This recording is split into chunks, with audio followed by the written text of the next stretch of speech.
house on Blackwood Lane. I should have known something was wrong the moment I stepped inside.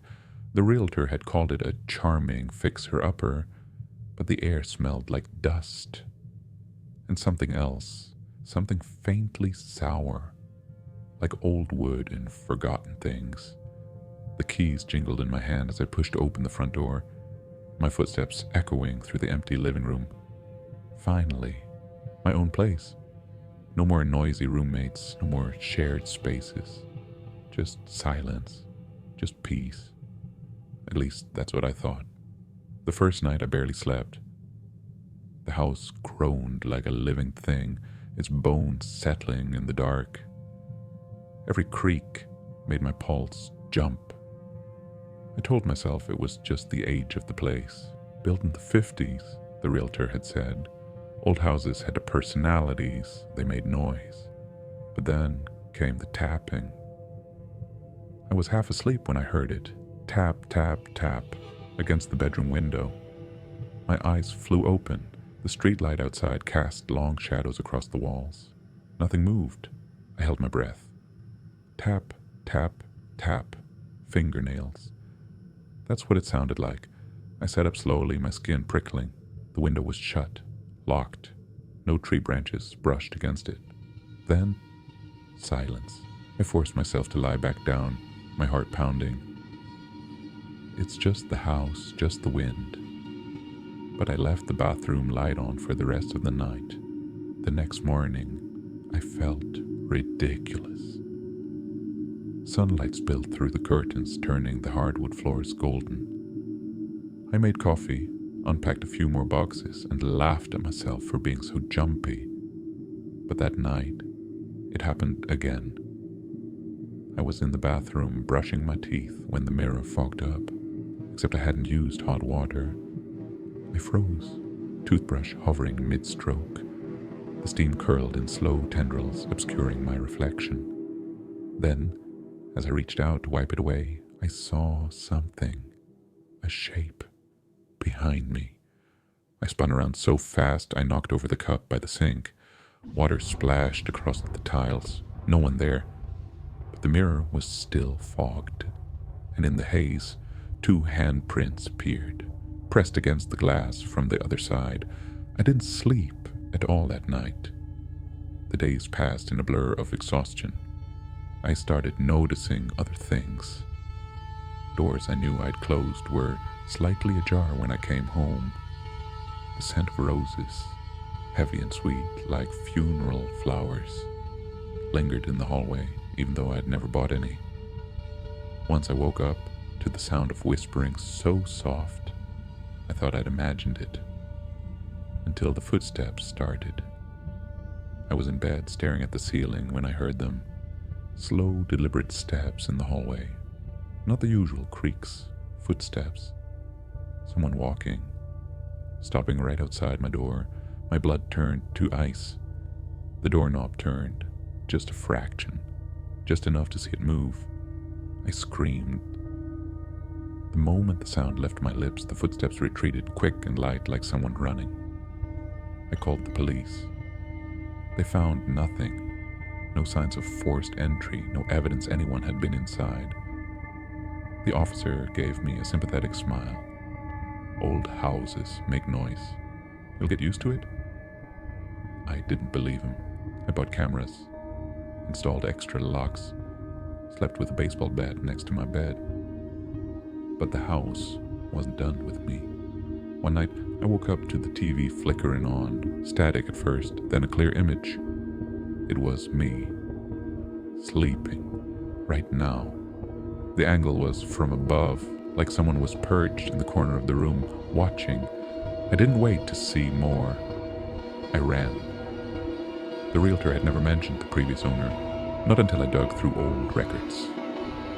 An elderly woman had lived here for decades, died in the master bedroom, in my bed, and she hadn't died peacefully. The police report was vague, but the word suicide stood out. A note left behind, "This house doesn't let go." I packed my bags that same day. but as I turned to leave, the front door slammed shut on its own. The lights went out. And from the darkness, a voice, dry as old paper, whispered right against my ear. You don't get to leave. The house on Willow Street. I hadn't been back to my mother's house in years.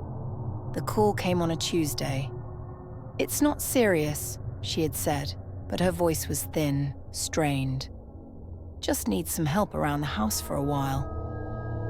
I knew what that meant. Mum never asked for help unless it was bad. So I packed a bag, left the city behind, and drove the 3 hours to Willow Street. The house looked smaller than I remembered.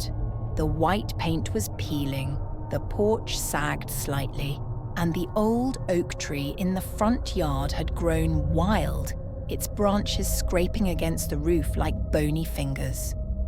I knocked, but there was no answer. The door was unlocked. The air inside was thick with the scent of antiseptic and something faintly sour. Medicine, maybe, or old food. The curtains were drawn, leaving the living room in a dim, yellowish haze. Mom? No response. I set my bag down and moved deeper into the house. The floorboards creaked under my weight, louder than they should have. Then I heard it, a soft thud from upstairs. Mom, I called again, climbing the steps. Her bedroom door was ajar. I pushed it open slowly. She was in bed, propped up on pillows, her face pale. The room smelled like rubbing alcohol and sleep. You're here, she murmured, her voice weak. I forced a smile. Of course I am. That first night, I barely slept. The house was too quiet, but not in a peaceful way. It was the kind of quiet that made your ears strain for sound. Then, around 2 a.m., I heard it, a faint click like a door closing.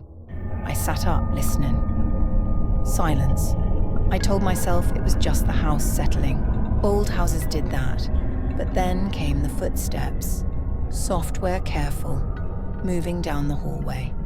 I held my breath. They stopped outside my door. I didn't move, didn't make a sound. After what felt like an eternity, they retreated. The next morning, I asked Mom if she'd been up during the night. She frowned. Number I took my pills. Slept straight through. I nodded, but the knot in my stomach didn't loosen. Over the next few days, things got worse. I'd find doors open that I swore I'd closed. The TV would turn on by itself, volume low, static humming. Once, I walked into the kitchen to find a chair pulled out from the table, as if someone had just been sitting there.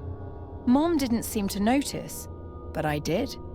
The worst was the whispering. I was in the basement searching for an old photo album Mom had asked for when I heard it. A murmur, too low to make out words. I froze. Mom? No answer. The voice came again, this time from the far corner of the room. I turned, heart pounding.